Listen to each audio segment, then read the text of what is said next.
is an NFL head coach in jeopardy of being suspended as the season begins 2 weeks from today? The lid lifter in the NFL, 2 weeks from today, the reigning champion Philadelphia Eagles. And they take on the Dallas Cowboys in that Thursday night lid lifter. And there's some chatter about a coach getting in some trouble. And I don't know if you saw this or not, maybe not. Talking about Jim Harbaugh, the Chargers head coach. And if you missed it, former Jacksonville coach for like a month, Urban Meyer. So Urban Meyer says that the NFL should suspend Jim Harbaugh. What? Yeah. Urban Meyer said because of the Michigan sign-stealing scandal, he says that there is precedent here. The elephant in the room, or in this case, the Wolverine in the room. And he says that the old Buckeyes coach, not him, but Jim Tressel, got suspended because of issues that took place while he was at The Ohio State University. Urban Meyer told the story. He said, listen, Jim Tressel went to the Colts, and they made him sit out 6 games, according to Urban Meyer, 6 games, because the league honored the NCAA's punishment. Now, there are some people that believe the NFL will ultimately take some kind of action against Jim Harbaugh. There is an issue whether or not precedent is legitimately involved in this. To this point, however, the league has been radio silent. They have not commented on the status of the L.A. Chargers head coach. So let us discuss the question.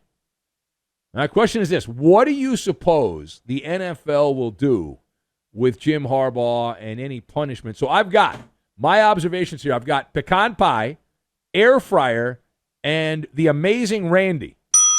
And we will combine all of these things together, and we are going to make some billable hours. Some billable hours. Over the years, we've had some legal beagles, some lawyers that stay up late because they actually work, unlike a lot of lawyers that don't work. But these guys actually work, and they stay up late in their office or in their home and putting stuff together. So here's number one. Number one. I spent about a minute deliberating this. Didn't want to go too long. It's an overnight show. And I've determined what the NFL punishment to Jim Harbaugh will be. I've got 3 words here. 3 words. This is the NFL's punishment. I wrote down on my scorecard, Bupkis, Zippo, and Squadouche. That's it.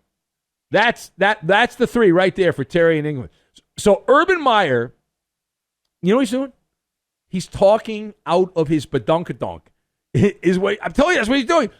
And I think, my theory is, because he's still mad, because remember he was getting the lap dance, and that went viral and all that, and that was the end of Urban Meyer, the beginning of the end of Urban Meyer as an NFL head coach. Of course, the team sucked. And by the way, as far as the Jim Tressel thing, Jim Tressel, I looked it up, he was a replay assistant for the Indianapolis Colts. He was a consultant.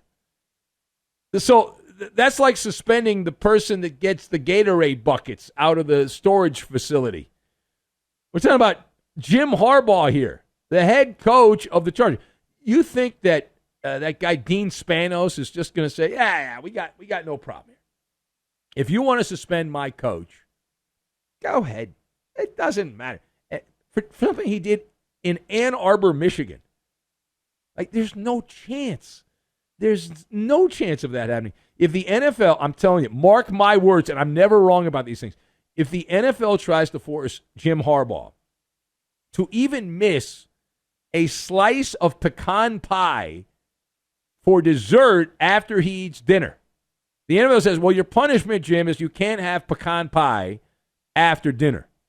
You're going to have to eat apple pie. Now, I like apple pie. But you're going to have to eat apple pie that's store brand and is almost expired rather than fresh pecan pie. Guess what? Jim Harbaugh will sue the NFL back to the Stone Age. And he's going to win. Because, you know why? He wasn't an NFL employee when this happened. Hello? All right. Well, what about Jim Tressel? It's a non-starter. It's a non-starter. Now, what is my evidence? I would like you to look over at John Gruden, who currently is leading. Now, the race is not over. The game is not over. The scoreboard has not gone final.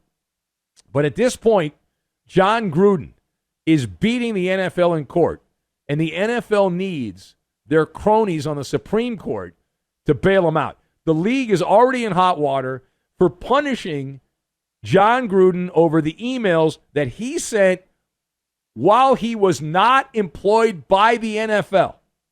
So do they want to risk this again? Do they want to make a repeat mistake with Jim Harbaugh? And what I know about Jim Harbaugh is he's rich, he's got lawyers, and he's got a large ego. Those are three things I know about Jim Harbaugh. So you think he's going to say, yeah, okay, I'll sit out 6 games. I'll go surf somewhere. And I'll go down to Newport or Laguna somewhere, and I'll go surf. No. All right, so here's the deal. I'm going to tell you what's going to happen. The NFL is going to look at this. They'll say nothing, and it'll kind of go away. And then Urban Meyer will go pound sand somewhere, and that's it. And then Jim Harbaugh will be on the sidelines. I believe the Chargers open up with, I think it's Kansas City, right? Week 1 there. I know they're in Brazil to begin the NFL season, and he'll be screaming at the referees and thinking he's back coaching in Columbus against Ohio State or something like that. It's like, hey, Jim, it's week 1 of the NFL. The only thing Jim Harbaugh is in danger of getting suspended for is khaki pants. That's it. Like the khakis he wears. He can get in trouble for that. All right, now, moving on from that, we head to page 2. Indianapolis we go. Follow-up to the follow-up. Follow-up to the follow-up. So Daniel Jones has been asked the question, and he has responded to the question, why is anything going to be different with the Colts? You sucked with the Giants, so why would anyone think things are going to be better with the team in Indianapolis? And Jones said, quote, I think every situation is different, he said. Telling reporters every season is different. I'm growing and developing as a player constantly, he said. He went on to say a lot of things go into it. I think I am prepared, Daniel Jones said, and will continue to work hard. Close quote. All right, so what did you take away from Daniel Jones explaining his second act with the Colts is going to be different?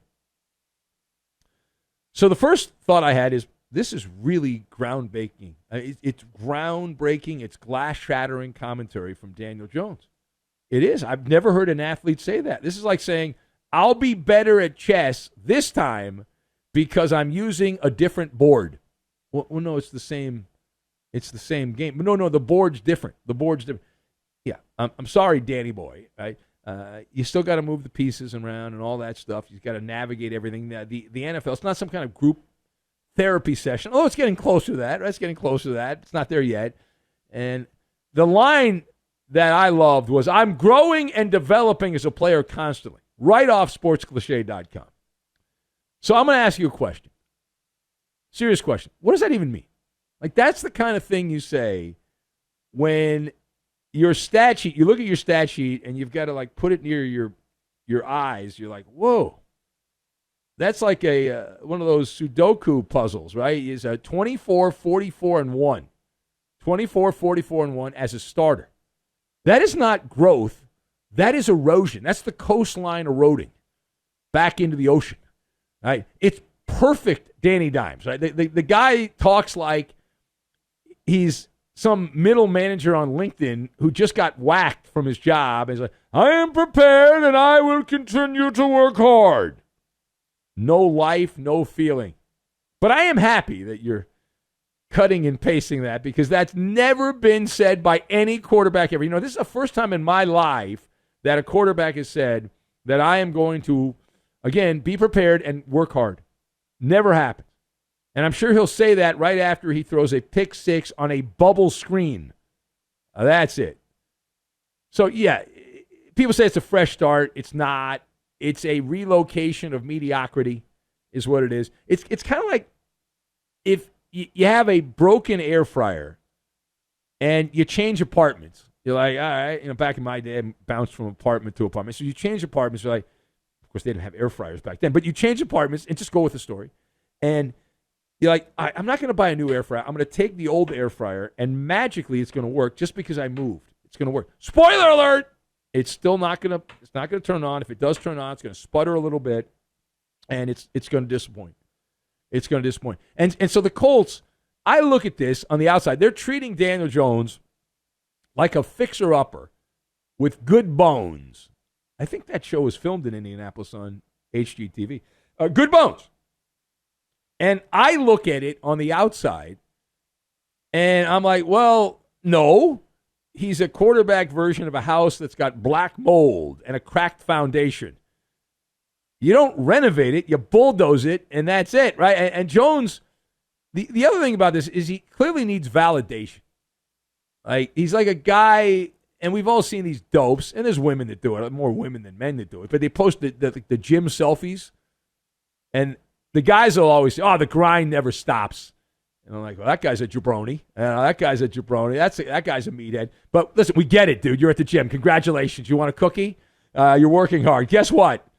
Most people are doing some kind of exercise. Otherwise, you become a blob, right? You want credit for effort? That's not how it works. It's the NFL, all that stuff, blah, blah. It's not Pop Warner. Anyway. But Jones continues to have almost no substance, right? He's got less substance than a protein shake made with skimmed milk and a bunch of broken dreams tossed in there for flavor. And so it's always those things, right? Well, don't tell me, yeah, I'm going to do this, I'm going to do that, all that stuff. Show me what you did. And then you can tell me how you did it after you've done it. All right, now, final point. We go back to the story in Indianapolis. There was a humdinger. Now, this was full credit on us. I did not see this. It was sent in by a listener who knows the show and knows what I think is red meat doing the talk show. So I want to thank, I believe his name is Mike. He's not in Indianapolis, but he's somewhere in Indiana. And he says small town, and he listens a couple hours a night. And so he sent me this quote. He said, Ben, why didn't you mention this? I said, well, I didn't see it. That's why I didn't mention it. So now I'm aware of it. So I'm going to talk about it right now. So this is Shane Steichen. You don't know who that is, likely, unless you're in Indianapolis and a Colts fan. He's the head coach there. And he was peppered with questions on why should the season ticket holder of the Colts believe in Daniel Jones? He was an abject failure with the Giants. And Shane Steichen paused for a second. It wasn't a long pause. It was a brief pause. And he said, I think that he, meaning Daniel Jones, has proven that he's played good football in that 2022 season, Steichen stated. He had a hell of a year that year, the coach said. I think that was the highest completion rate in New York Giants franchise history that season. Steichen, quote, continues on Daniel Jones. Quote, he's proven to do it. I know he's had his ups and downs, but everyone's journey is different, and we feel confident in his abilities. Close quote. Question. How would you grade Shane Steichen's defense for Daniel Jones, proving he can get it done with the Colts? Didn't get it done with the Giants. Now he's going to get it done with the Colts. So that was a masterclass in football gaslighting with a capital G. So let's break this apart scientifically. We'll put it under the Meyer microscope. So the first quote that stood out, Jones had a hell of a year in 2022. Hey, Coach, it's Ben Meyer. I do a little overnight show here at Fox Sports Radio. Coach, yeah. That year where he had a hell of a year, the Giant offense looked like it was powered by a rotary phone. What are you talking about? They won a playoff game against the Vikings. Oh, yeah. Okay, yeah, they beat Kirk Cousins in the playoffs. That's true. You know where the Giants' passing offense ranked with Daniel Jones? They were 26th in the NFL in 2022. That's a hell of a year. Can I have Shane Steichen as my boss grading my work if that's a hell of a year? That's a hell of a year if you're at a haunted house for checkdowns. So Shane Steichen's really telling the Indianapolis fan, listen, I know it didn't work out with the Giants, but it's going to work out now. And I'm your financial advisor, and I would like you to buy on your app on your phone where you buy stocks. I would like you to invest in Radio Shack. I want you to buy Radio Shack stock in 2025 because they're going to make a big comeback. Okay. He said Jones had the highest completion rate in Giants history. And while true, you know what that means. If you go back and look at the tape, there were a lot of 3-yard slants to Richie James back in 2022. It's kind of like bragging that your kid is an honors student, got straight A's, and you don't explain the rest of the story, as the great Paul Harvey would say. All of the kids' classes were gym classes. It's the amazing Randy of quarterback spin. Sleight of hand, smoke and mirrors. It's a little salesman, razzle-dazzle and all that. Like the Colts quarterback plan. They're not rebuilding.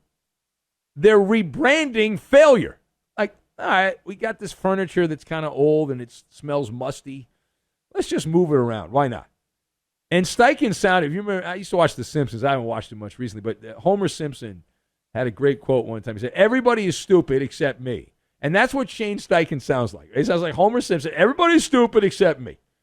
Now, I get it. He's got to defend the indefensible decision. There was no good decision. Because either way, the Colts were absolutely porked here. If they had gone with Anthony Richardson, well, he sucks. He can't play. And they brought in Daniel Jones, and we know more that Daniel Jones sucks than Anthony Richardson. So this was a combo platter. It was a combo platter for the Colts. And he's like, well, I got optimism, but there's also delusion. You know, it's really leaned in. He leaned into coach speak. It's like, let me cherry pick a mid-tier stat, and I'm going to wrap that mid-tier stat. I'm going to wrap it up in a blanket of hope blanket, and I'm going to serve it to the fan base like it's filet mignon. And what you really did is you just reheated 4-day-old meatloaf is what you unseasoned 4-day-old meatloaf. Congratulations. Way to go, Coach. Way to go.